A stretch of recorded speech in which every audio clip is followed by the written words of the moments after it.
Doctor கிட்ட பேசிட்டு இருக்காங்க. டாக்டர் பார்த்தீங்கன்னா கர்ப்பம் என்ற விஷயத்த சொல்லிடுறாங்க. அந்த டைம்ல சூர்யா வந்து நிற்கிறாரு. என்னது கர்ப்பம் இல்லையா ஐஸ்வர்யா அப்படின்னு சொல்றாங்க. என்ன சித்தி இந்த மாதிரி சொல்லிட்டு இருக்கீங்கன்னா, ஐஸ்வர்யா இவ்வளோ நல்லா கர்ப்பமா இருக்குன்னு சொல்லிட்டு நம்மளை ஏமாத்திட்டு இருக்கா. மகாவுக்கும் இதில் தொடர்பு இருக்குன்னு நினைக்கிற சூர்யா அப்படின்னு சொன்னேன். வா 2 பேரும் ஒரு கையை பார்க்காம விடக்கூடாதுன்னு சொல்லிட்டு 2 பேருமே அங்கே கிளம்பி வந்து இவ்வளோத்தையும் பண்ணியிருப்பாங்க. அதனால தான் இந்த விஷயத்தை எல்லாமே வந்து எல்லாருக்கிட்டையுமே சொல்கிறாங்க. இந்த குடும்பமே ஃப்ராடு குடும்பம். நான் அப்போவே சொன்னேன்ல, கோடீஸ்வரோட புத்தி தான் வந்து இந்த ஐஸ்வர்யாக்கும் வரும். அதனால தான் இவங்க ஏமாற்றி இது ஒரு ட்ராமா பண்ணியிருக்காங்க. என் புள்ள நல்லவன் தான், என் பிள்ளைய ஏமாற்றி இவளை கட்டி வச்சிருக்கீங்க அப்படின்னு சொல்லிட்டு பார்த்தீங்கன்னா எல்லாருமே வந்து திட்டுற மாதிரி சித்ராதேவி பேசுகிறாங்க. இதை தாங்கிக்க முடியாத கோடீஸ்வரி பார்த்தீங்கன்னா ஐஸ்வர்யா போய் அடிச்சிடுறாங்க.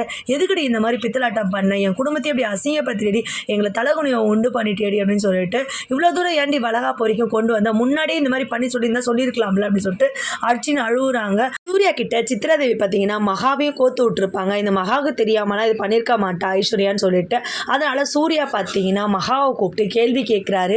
ஐஸ்வர்யா கர்ப்பமாக இருக்கிறது, கர்ப்பமாக இல்லைன்ற விஷயம் உனக்கு தெரியுமா தெரியாதா மகா அப்படின்னு சொல்லி கேட்குறாங்க. எனக்கு தெரியுங்க அப்படின்ற மாதிரி சொல்லிடுறாங்க. அதை ஏன் இவ்வளோ நாளாக நீ மறைச்ச, யார்கிட்டையும் சொல்லாமல்? நீயும் இதுக்கு காரணமாயிட்டு இல்லை மகா, நீ உண்மையாக இருப்ப, உண்மையாக நடந்துப்பேன் தானே நான் நினச்சேன் அப்படின்னு சொல்லிட்டு பார்த்தீங்கன்னா சூர்யா பயங்கரமாக சண்டை போடுறாரு மகா கிட்ட.